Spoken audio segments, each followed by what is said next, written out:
Okay, when I'm dealing with flat work, like the garage floor, and we see cracking, I've got just a few guidelines that I go with in order to make a determination about the performance of said flat work. And do the cracks get wider or narrower around the perimeter?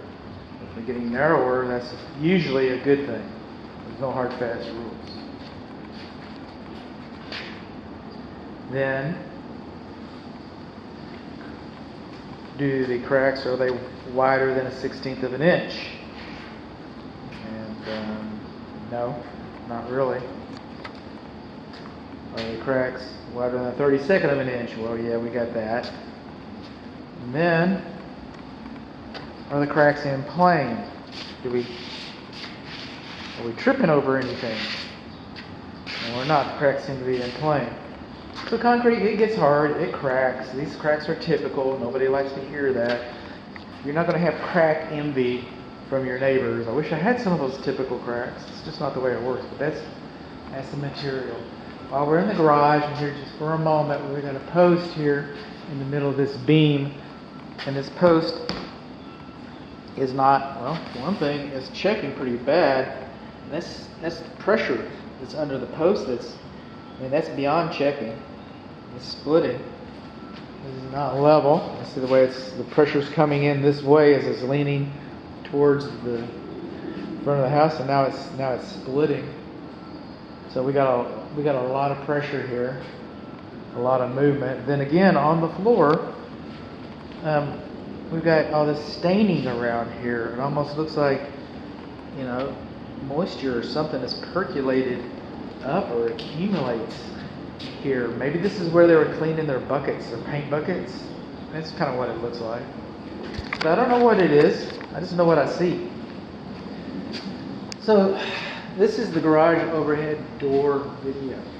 The control button is higher than 5 feet from the ground, so little hands can't get to it. That's a good thing. It's illuminated. That's a good thing. We have warning notices posted on it. That is a good thing. Our control wires are held in place with staples, but they're not insulated staples, so that's a bad thing. They got the wrong kind of stapling. Our optic sensors are closer to the garage floor than 6 inches. That's a good thing. Of course, the wires are not stapled right. We should have spring tension notices on the outside corners of the first panel, and we do not have that. We should have a pull handle. We do have that. Okay, that's a good thing. Not having the stickers, that's a bad thing. We're missing some of our gasket right in here, so stuff can blow into your garage. Okay, that's a bad thing. We've got, just like over there where we got the notices, we've got notices here. Okay, now our manual door lock has not been decommissioned. Okay, that's a bad thing.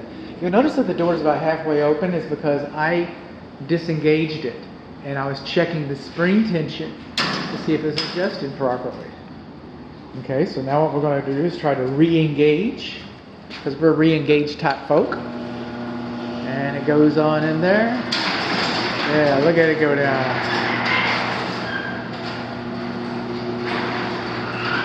That courtesy light is on. Now, due to the age of the home, this is not GFCI on the ceiling. And we didn't really expect it. It wasn't required. That's a safety device, so it's going to make the report. Here's our data plate. In case I don't get a chance to go around and get a still image of it, I'll try. Okay, I made a business decision to do no harm. I do not do block tests checking the safety reverse. I've got instructions baked into your inspection report, and one of the agents can read those instructions and demonstrate the block test. Or the seller can demonstrate the block test. Or you can wait till you move in and do it to adjust your needs. But I did this decision to do no harm. I'm going to take my big flat zombie hoof, and I'm going to cross the beam over there, and it's going to kick it into safety reverse, and we know that we've got a safety reverse.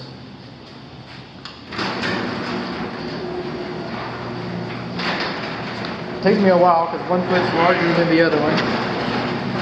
But that's it. I just trudged across the tundra here. Was able to flip the door open. So That's our garage door.